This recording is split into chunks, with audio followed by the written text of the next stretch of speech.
All right. Hi, everyone. My name is Barbara Eckert, and I am with the Clorox Company. And we are going to look at how to make homemade glue. But first, we're going to watch a video made by some of my colleagues about the science of adhesives. And let's kick that off right now.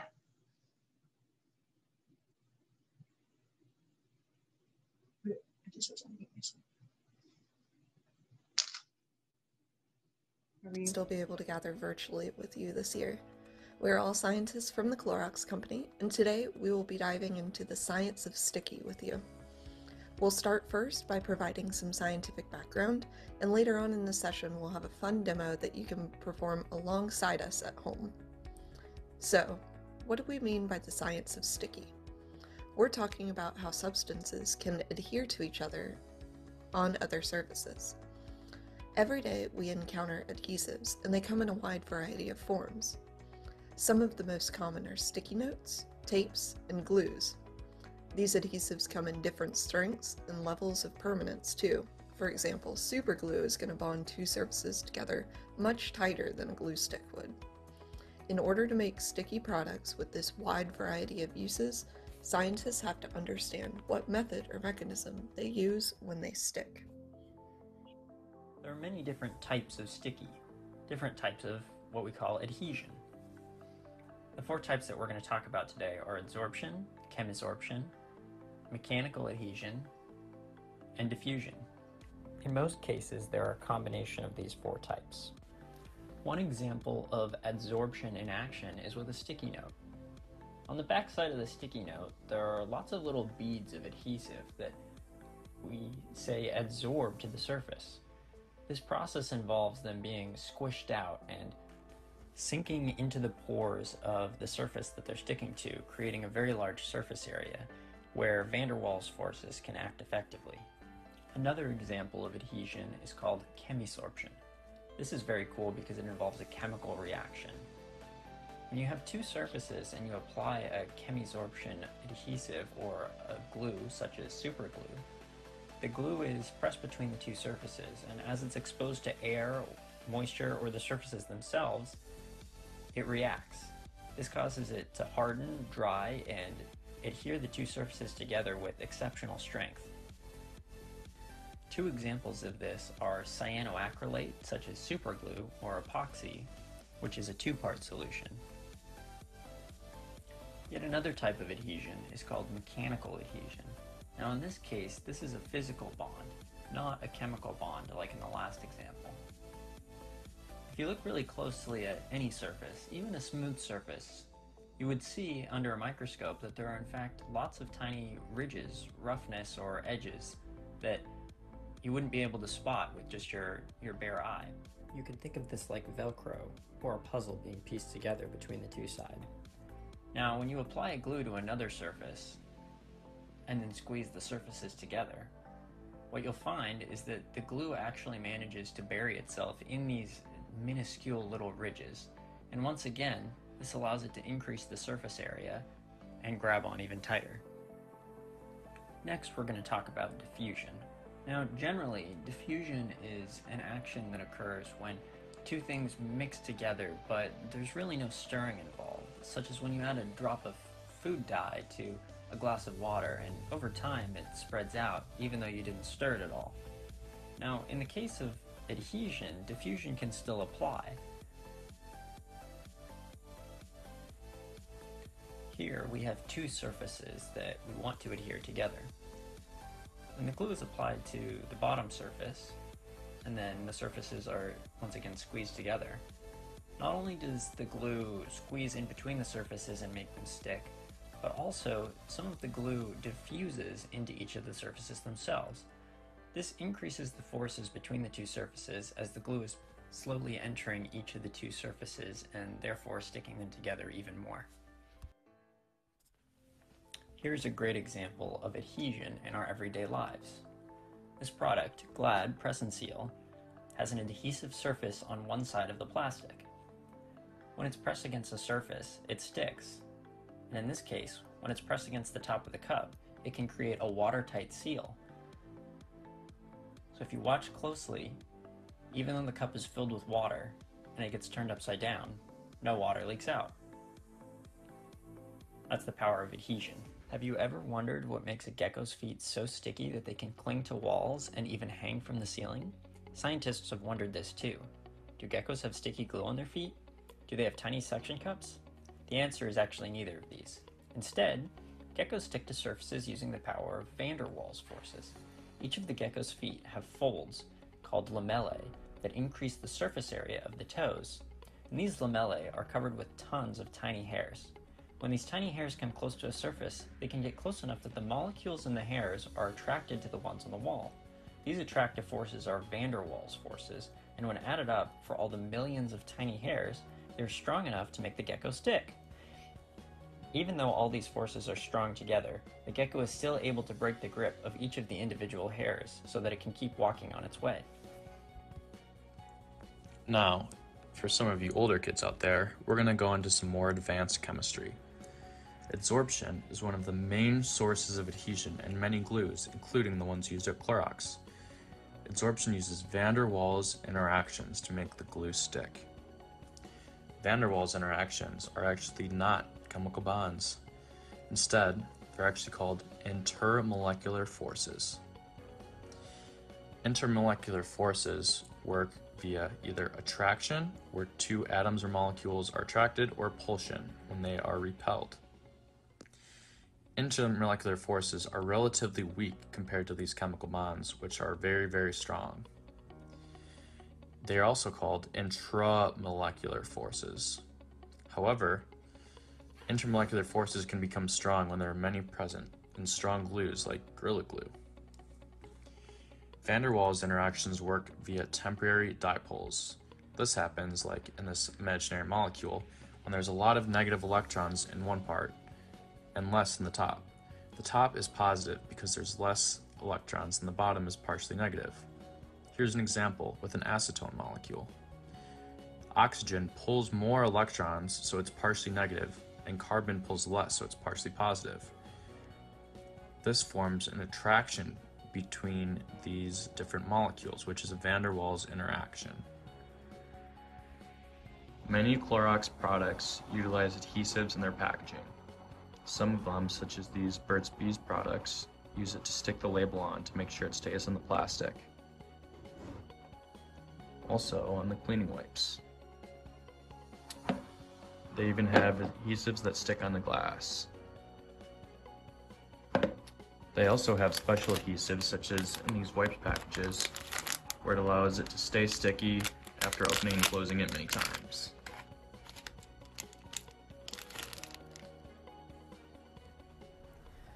The gecko isn't the only example of nature being sticky. Some other examples include spiders and mussels, and neither of them are sticky in the same way the gecko's toes are. A spider spins a web of silk to trap its prey, but often the silk itself isn't sticky. The spider produces glue as well, and it coats the web to make a sticky trap. Mussels have a unique sticky skill. They can attach to boats and rocks while underwater. If you have ever tried to use glue or tape on a wet surface, you know how hard this can be to achieve. So when mussels attach to a surface, they have two chemicals close together to make it happen. The first chemical pulls the water on the surface towards itself and away from the surface. Then the second chemical can adhere to the surface that is now locally free of water. Scientists can often look back to natural examples like these to inform their studies. Now that you've learned about the science of sticky and how adhesives work, we're going to pass you over to our demo team. Let's learn how to make some glue at home.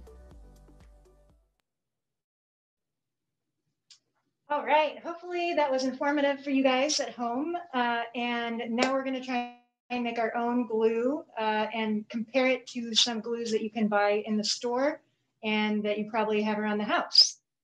Okay, so hopefully you guys all have your instructions if you signed up and pre-registered, but if not, we'll go through this step by step. First, you want to make sure you have a half cup of milk. We already have it poured out for ourselves. And ideally, you want it to be skim milk, which is fat-free milk, and that will help us keep the glue as sticky as possible. And we're going to heat this up probably for about 30 to 45 seconds to make sure it's hot, but not too hot, because you don't want it to boil or anything like that. And make sure you have adult supervision, and let's get to the microwave. So here we go.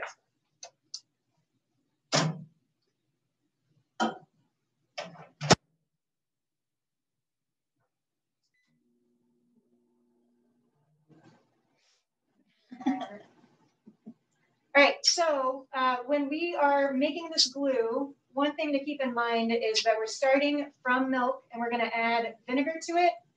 And then we'll also need baking soda and a little bit of water.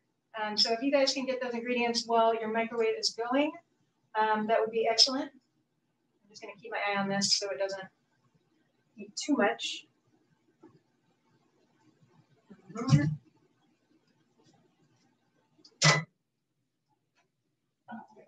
A bit more.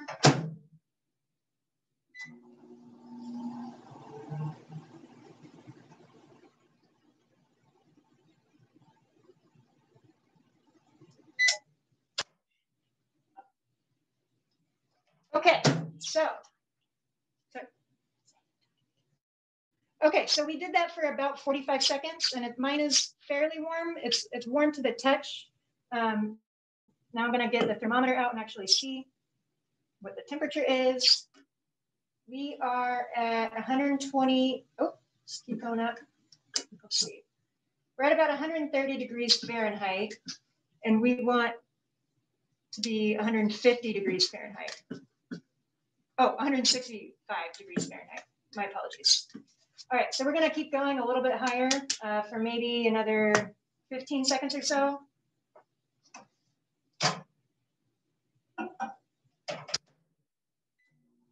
The goal is to not hit 212 degrees because that will be the boiling point for water, and that would not be ideal for this milk. It might cause it to start separating.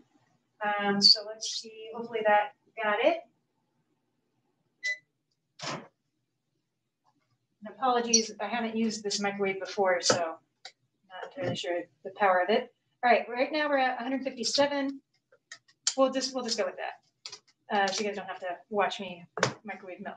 All right, so now we need a tablespoon of vinegar, and I have this wonderful white vinegar right here. And what we're gonna do is we're gonna mix these together and stir continuously. So I'm gonna have my vinegar ready. Slowly add the vinegar to the heated up milk. I'm pouring that. Can you guys see? Oh, here, wait, I can move to the middle.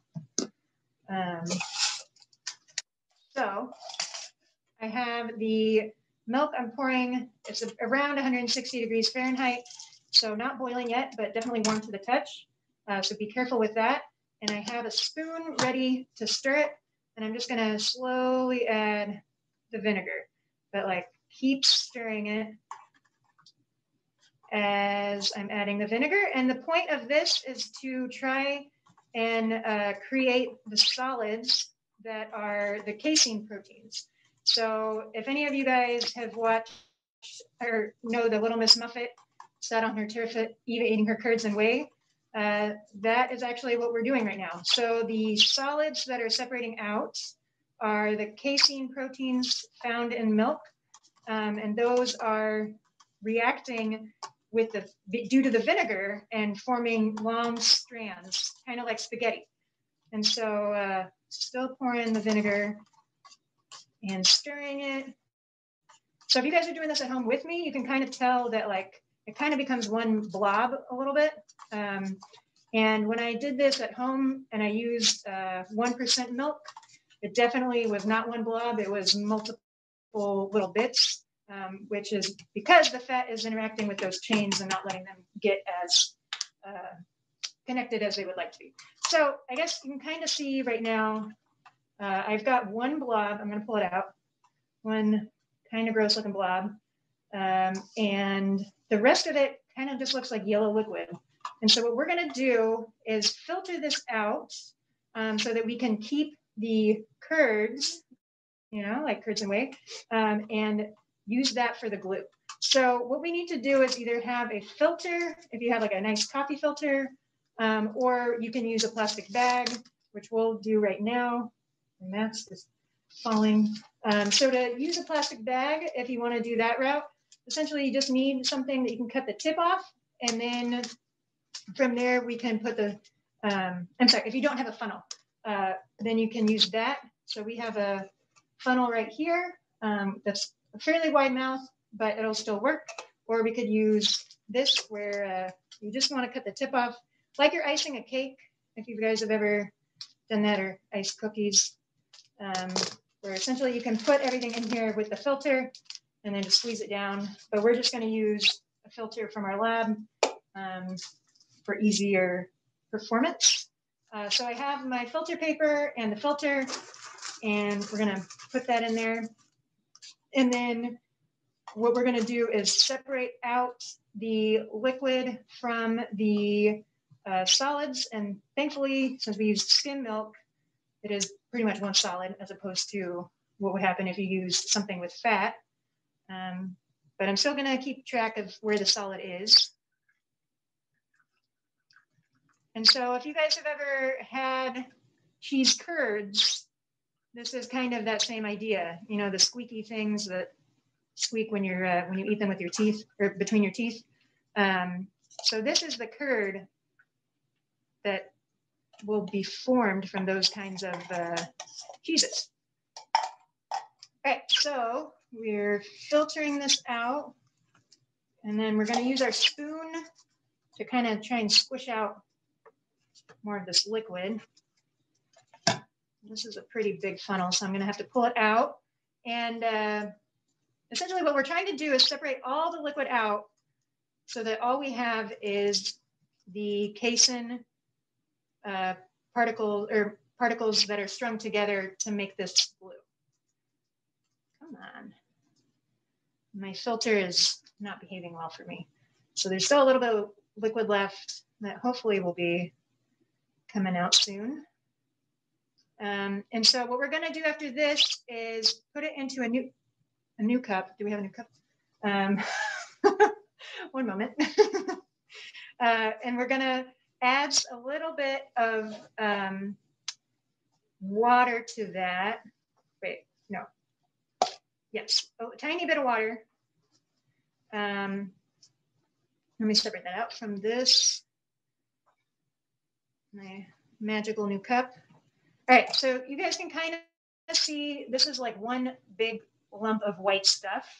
And what we're going to do is we're going to try and essentially the vinegar that we added is like acetic acid, and we're going to add baking soda in order to get all the excess vinegar or acetic acid to go away. So we're going to react the baking soda with the vinegar, and what we'll see is like tiny little bubbles that will form from the reaction of the sodium carbonate with the acetic acid. So we just need, about a quarter teaspoon of baking soda. So we'll do, it's a very small amount. Oh, right, sorry. But yes, we do want to add 1 tablespoon of water just to make sure that there's a little bit of liquid. Otherwise, we'll just still have this one clump of something that looks kind of like snot, not quite. All right, so we have 15 mils, which is 1 tablespoon of water, not very much.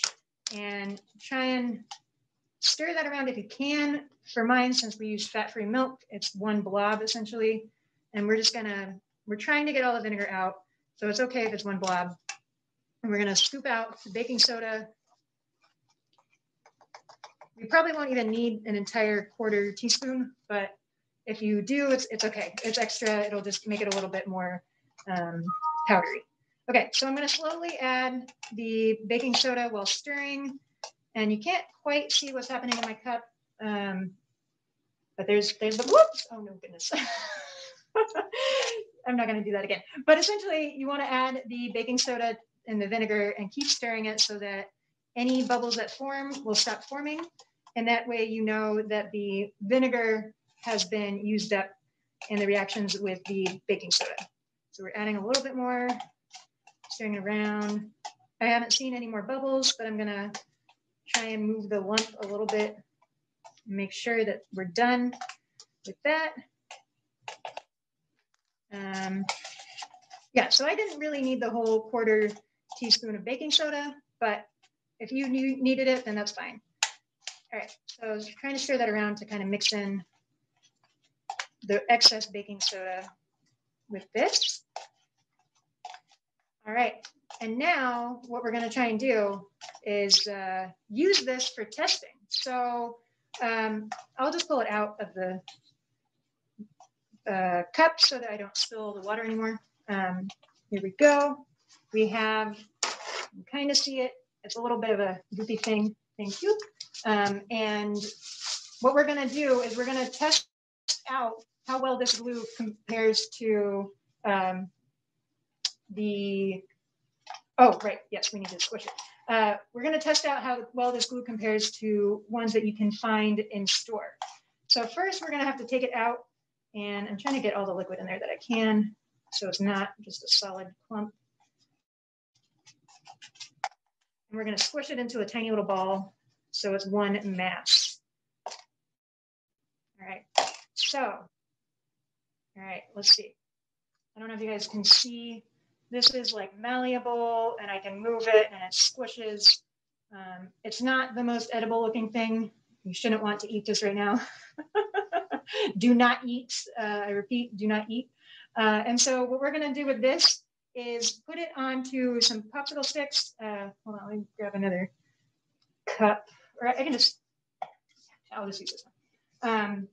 And what we're gonna do, I'm gonna show you, is we're gonna make samples like this. You can kind of see it's 2 popsicle sticks glued together.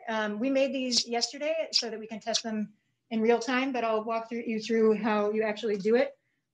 Pretend like we're in a cooking class and they've already done everything with the oven. So we have homemade, and then we have school glue, and we have super glue, or epoxy, as it was mentioned in the video.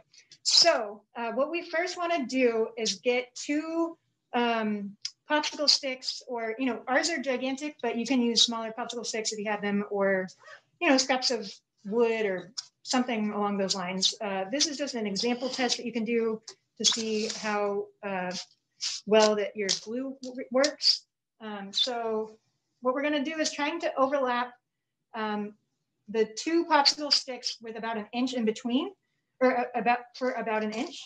So we want to make sure that we have enough that we can do multiple sets of this, so we can have repeats. So we're going to have, we'll do 3 sets of this glue. So I have my popsicle sticks set out with some of these. And we're going to take our spoon and try and blob this on to the popsicle stick. So I'll separate this into a little bit like thirds. And what I'm going to do is put it on one end of a popsicle stick. It's not the prettiest, but we're not trying to make something pretty. So then we'll cover it with the other popsicle stick. And, you know, we're just kind of squishing it together. We're trying to make them stick together over about 1 inch. And mine is kind of plopping out on the sides, but that's okay. We can either leave it like that or let it, or kind of scrape it off. I might have added a little bit extra baking soda to make mine a little more solid than I would prefer. So, okay, so we have got 1 sample. I'm going to write down homemade rep 1, homemade 1, and then I'll do it for another one. And, you know, whatever you guys think is the easiest way to get this on, whether you want to use a knife or a spoon or just your fingers, whatever's your best way. So we want to make sure to get some in there and then overlap about 1 inch. We're going to just eyeball it, but if you do have a ruler, it would be best to use it with a ruler so you have actual comparisons. And thankfully our pre-made ones were done with a ruler, so we'll have a better understanding. And so let me do the 3rd one real quick. And we still have some extra, but we're just gonna stick with 3 right now. So kind of get that on there, push it in, and then This one does not want to stick. All right, so we got 3 of those. So once you make them, oh, yes. And one thing that we've learned in doing this is that these, this glue is not as nice to work with as some of those store-bought ones. And so sometimes you might need some help, like a little binder clip, if you guys can see that. We are using just very tiny ones that, maybe only like a 1/4 inch. That way we can make sure that the glue is connecting both of them. So you can kind of see it, squirted out a little bit more when I added that clip. Okay, and so that will help the bonds seal for your testing later on. And so for these, you probably need to wait maybe a couple hours or even a day before trying to actually do the test, because we need the glue to dry. All the water that you added needs to come out. Okay, so let's see. This one is very thick with glue. All right, so we have our homemade ones that are waiting. They're definitely not super pretty, but they will be sticking together. All right, so we have homemade 1, homemade 2, and 3. Okay, so we're marking them so that we can do replicates and make sure our hypotheses are correct or incorrect, or what else we can learn. So let's see, what do we want to do next? We have if we step over, zoom forward in time, maybe a few hours, and we have our dried ones. So you'll have to do this either later today or tomorrow with your parents, is to test these out. And what you can kind of see is that the homemade ones, even though they started out kind of white, they dried a little bit clearer. So you can see that looks a little bit more like the glue that you're used to seeing. And so we have the homemade, the spool, and then the super glue. And we're going to do a test just to see how strong this glue is in adhering the 2 popsicle sticks together, comparing it with weight. So what we have and what we're going to show you how to make is something that we can either punch holes in the side of a cup, so with a hole punch, and so we punch holes, and then you want to get some string, or ideally string if you have it. If not, maybe you could find some floss, something else that's easy to attach, and then have a paper clip on the top. You can see that. And what we're going to do is we're going to have the paper clip, and we're going to attach it to one of the popsicle sticks and hold on to the top popsicle stick with this roughly in the middle, and add weight and see how many pennies or what other weight you want to use in order to try and see how well the glue holds up in keeping these 2 pieces of popsicle stick together while there's weight being added. So there's a different force. So there's a force of gravity, just like that. And then there'll be the force sticking the 2 popsicle sticks together. So one way that we made this is with 2 holes. If you have a plastic cup that you can punch holes in, that is probably going to be the easiest. But if you don't have any of these disposable type of cups, you can maybe hopefully find one that has a rim. And so what we're doing for the one that has a rim is you want to make you kind of want to get the circumference about right. And so that when you pull up on the string, that it catches on the lip. So it's balancing essentially on the lip of the cup. And, hopefully you can find something like that. If not, you can probably figure something out if you are not able to punch a hole or find a cup with a lid. Essentially, we're just trying to see if the glue between the popsicles can hold the weight. So we're going to go with the option with holes for our first test and all of the tests. And let's see. So it doesn't really matter how long your string is. You just want to make sure that you're not touching the cup and that everything is kind of on its own. So we'll start with the first homemade made from yesterday. And so I have that here. And what you could also do, if you don't have paper clips, I forgot to mention earlier, is you can use little chip clips. If you have chip clips at home, oh, these are fancy. You can use chip clips instead of chip clips if you have that around. So what we are going to try and do, we could either test these at the same time of having someone hold both the homemade and another one to test concurrently and see which one holds the most weight, or we can do one at a time. For these purposes, we'll just do one at a time initially. Oh yeah, which one do you guys think will hold the most weight? Do you think the homemade will? Do you think the school glue will? Or do you think the super glue will? You can respond in the comments section and we'll see. We didn't put a poll in, but hopefully in the comments section, you guys can tell us what you think would be the best one. And then also, which one do you think will drop the cup the fastest? As in, like, does not have the best adhesive or has the worst adhesive qualities. So now that we have some, do we have some suggestions? Yes, okay, great. All right, so I have my homemade popsicle sticks and it's gripped on just so, and we're gonna try and make it as even as possible. All right, and now we've got pennies. Since pennies are fairly easy to find, well, I guess not with the coin shortage recently, but yeah, you can look under the couch. I don't know, in between the cushions. All right, here we go. So I'm gonna start with one. I'll just keep going. All right, let's see, one. What number do you guys think the homemade glue will stop at? I'm gonna guess 10. My hypothesis is that the glue will stop holding the popsicle sticks at 10. So I've already got one in, and I'm trying to keep it steady. All right, there's 2, there's 3, 4, 5, 6, 7, 8, 9.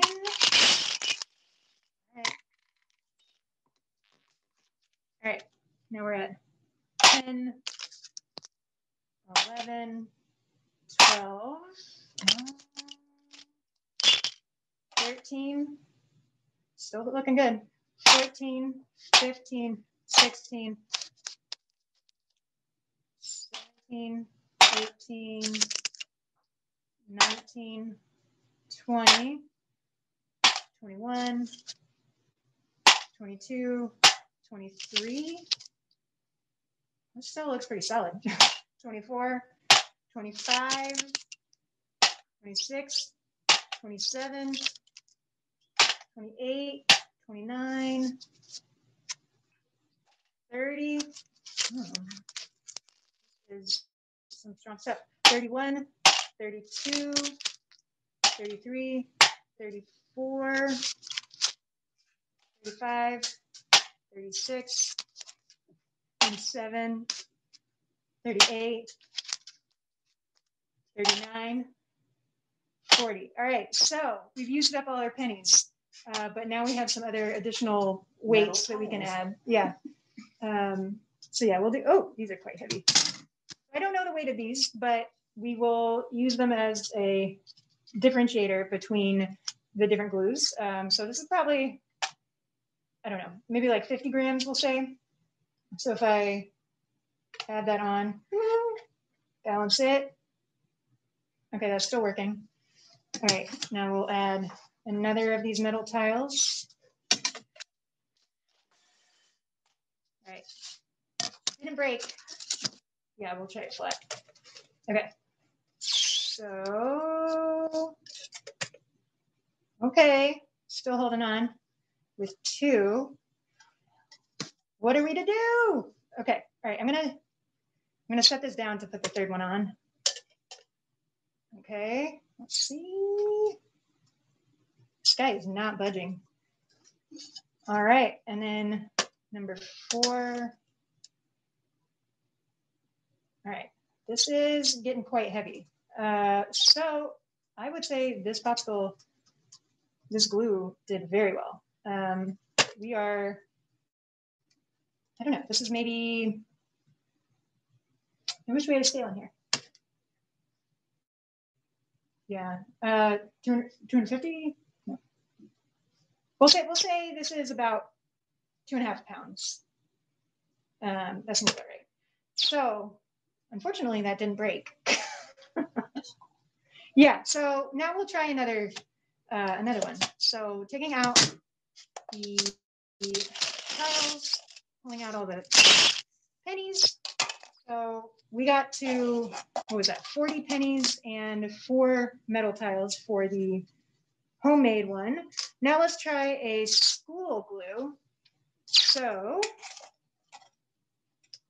do we have people writing in their hypotheses of whether the school one will be more or less adhesive than the homemade one? Okay, so we're gonna start with, we'll just do 5 at a time. Okay, so here we go. Oh, I need to hold it from the top. All right, so the glue is right here, so I'm not bothering that. So 1, 2, 3, 4, 5. 1, 2, 5, 6, 7, 8, 9, 10.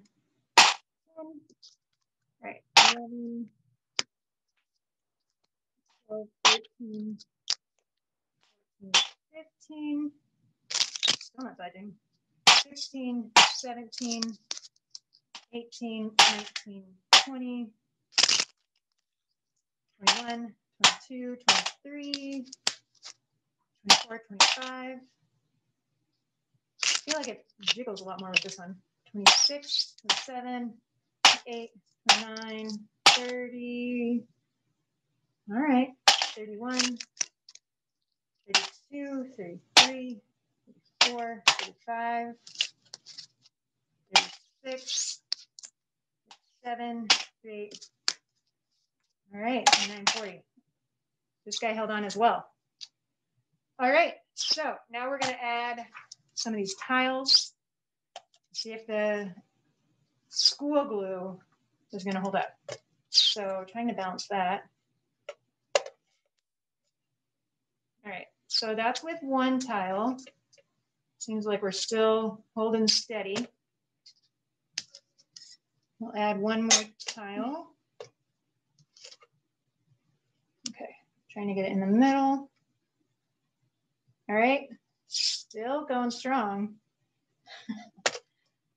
Someone on the chat line thinks that it will hold a Google of pennies. Someone's being very, very ambitious here. A Google of pennies. What is that? 10 to the, I don't even know how many. That would be a lot of pennies. I don't know if that were many pennies we fit in this room. All right, this is the 3rd metal tray. And geez Louise, okay. Woo, sorry, let me try that one more time. The glue did not break. It was me and my balancing. All right, so here's the 4th one. Let's see. All right, it's not working. But anyway, so yes, did you guys write down your hypotheses and the amount of weight added before the glue failed? If you have our download, there's the instructions here, and hopefully you guys were writing down what how far we got with the homemade glue, rep 1, and now the store-bought glue that is the school glue. And then we can try it with the super glue as well. Although I'm interested in what some people's thoughts are for super glue. If we have anything heavier around.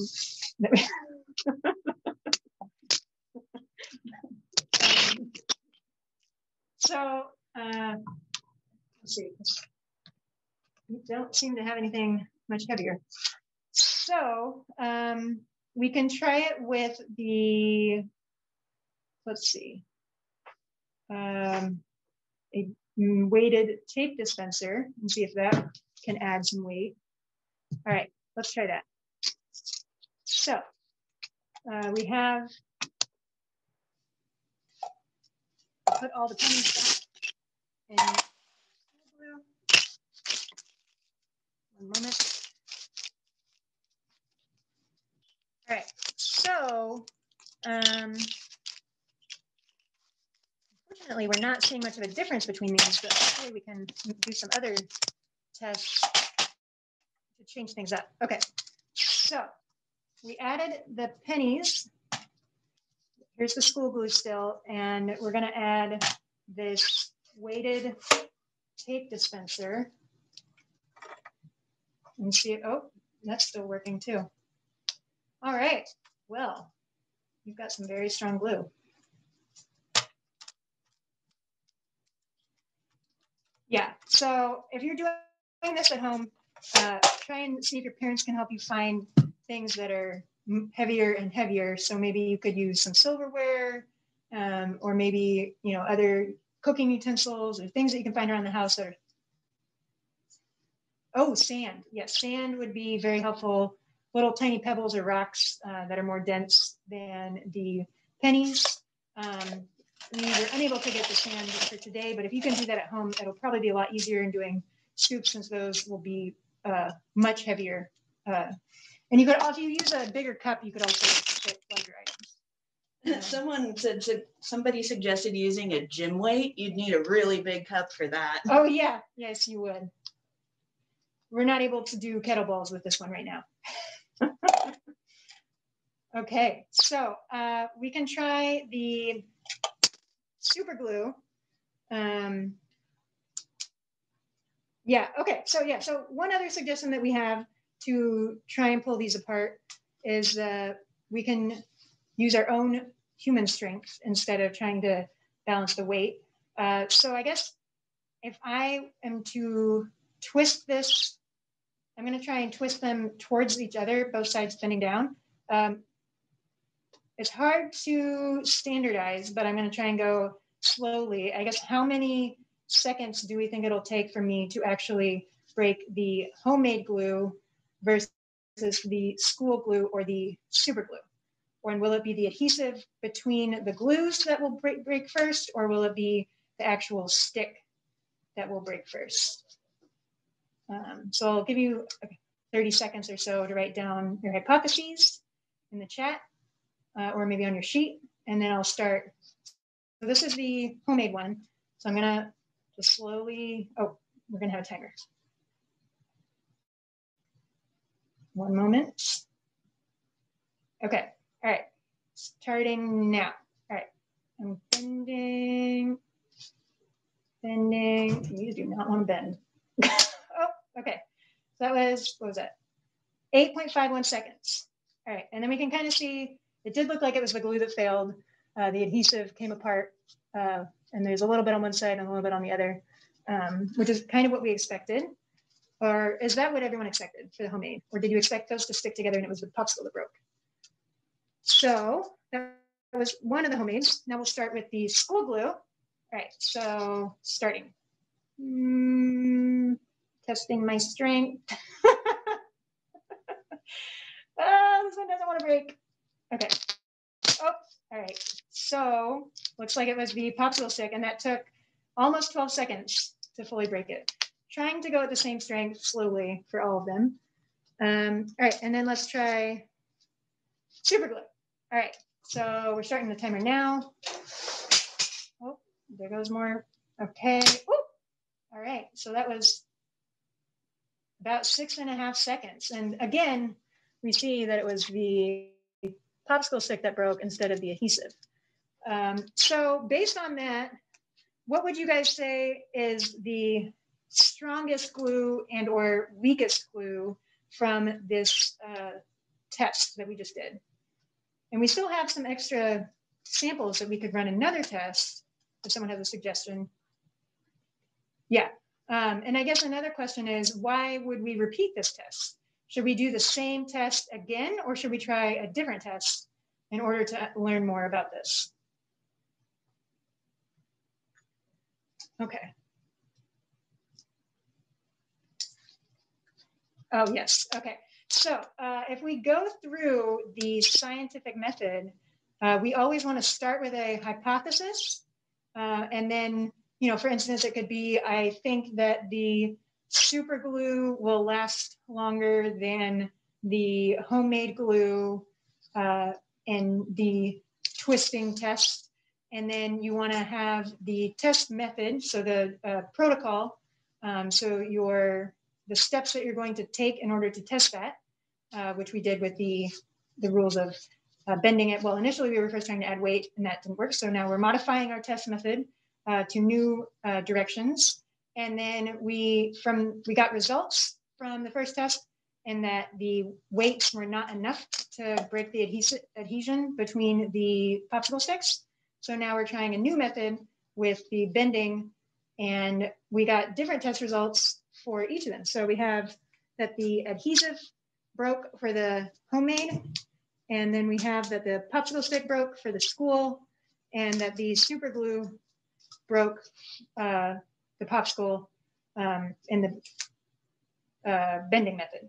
So we can come to conclusions based on these hypotheses and results, but we also want to try and replicate this so that we can be more sure that our answer is right. So one other thing that we could do is try to do this test again. And if you guys are waiting at home to do the test, you could try and maybe make more of them if you still have any glue left, or you could make some more glue. It was pretty quick. And try and make a lot more so that you can do different tests if the weight test method is not going to work for you. There's also a question on the chat line about what if you put water where the glue is in order to weaken it? Oh, I like that. We could try that out. So if that is our question, then what is our hypothesis? Do we think that that would make it weaker, and so then it would not take very long for it to snap? Or do we think that that would make it take longer or not affect it at all? Does anyone have any, are we getting some chat hits? Yeah. People just want to see it. Okay, you want to see it, let's do it. We got water, we got glue sticks. Okay, so if we want to put a little bit of water in the middle, do we have a pipette? No. No, that's okay. I can use one of these. But, ooh, squirter, all right. So we have a wash bottle with water in it, so that was handy. I'm gonna, I'm just gonna do a tiny bit. Can you guys see this? Yes, you can. So I'm doing both sides. So I'll do a tiny bit on the top and a tiny bit on the bottom. Okay, so we did that. All right, and now this is with the homemade one. We're starting. All right. Yeah. And then they're bending. Okay. Still not breaking. Oh, there we go. So that took, that one took about 12 and a half seconds. So I guess based on that, what would you guys say happened? What would your results be? Would it be that it took longer or shorter, or would we need to run the test again to get better replicates? Question to you. Okay, so we can do that for the school. Here's one. All right, so I'm spraying water again. Oops. On both sides. So there's one side. Here's another side. All right, okay, so we're starting now. Oh, I hear, it was stick. Okay, so that was about 8 seconds that it took. So that did not seem to affect the adhesion of the store-bought school glue. And there is a hypothesis in the chat that the wood itself might absorb some of the water and weaken some of the bond between the glue and the stick. Also, some folks think that you might have to let it sit after you add the water, yes, to allow it to spread out uniformly before testing. Ooh, I like these ideas. All right, we have one more school stick that we could try that with, of letting it sit How are we on time? We have 8 minutes left. Okay. So if you guys have questions for us, feel free to type them into the chat, and I will let Barbara keep breaking sticks until we get some more questions. Okay, I'm gonna let that one sit for a second, and then I'll do it to the homemade one and the super glue one. All right, so really getting this wet. And then one thing that's great about science is if the results do not come out to what you expect, you can try something else. You can try a different test method. You can try different materials. You can try and see whatever you're trying to look for, potentially there's a different route to get that information. So that's what we do a lot here at Clorox is, we have different test methods for instance of how foamy we want something to be, or how quickly we want it to kill bacteria, or how far a glad stretch, what is that, the flexing, I can't remember. Anyways, how far one of those bags will stretch before breaking, which is kind of a similar idea to what we're trying to do with the adhesion here. Okay, so those are soaking. And if I look back at my glue from earlier, that's still pretty wet. So we're not gonna test on those guys. Oh, someone did answer our question from earlier that a Google is 10 to the 100th. Oh, 10 to the 100th. Okay, so that would fit in here, I think. Well, that's a lot of pennies. I think the popsicle sticks would break before the glue would break. Any other questions from the audience? Now, a lot of comments about altering the test method, ways to make it weak. I love all the hypotheses that I'm seeing in here. Someone's wondering who created glue. I assume they mean commercial glue, and I do not know the answer to that. If we look back in time as to what initial glue was, they used essentially parts of animals so that you could get the proteins, the gelatinous parts. But now we use very much more humane ways that are not including animals. But that was in the very, very long time ago, it was with animal parts. All right, we've got 2 questions here. One of them says that the first part of the process basically looks like you're making cottage cheese with baking soda. So why doesn't cottage cheese get hard like the glue? Ooh, that is a really good question. I don't know. That is a good point though, because it is a milk product that is separating out solids. I feel like we have a new hypothesis here that someone could test at home. Yes. We have another question. If you could explain van der Waals again. Van der Waals forces? Yeah. So the idea behind that is that these are not chemical bonds. So for instance, when you have, I don't want to say water, but so water is bonded together with a hydrogens and an oxygen. So those are chemical bonds. And then when water binds together, that's with hydrogen bonding of like hydrogens to oxygens. But when we're talking van der Waals forces, that's when we have something that is slightly more electronegative. So it's pulling the electrons to one side of the molecule, and therefore it's slightly more positive on the other side. And this slightly more negative side, so I'm gonna have like a negative, here's my negative, is going to be attracted to a positive. Wait, I'm going to use the sticks. So we have a positive, and then we have the negative. And so like a negative from another molecule is going to want to attract to the slightly positive side of this. And so that way, essentially, it's not making actual bonds.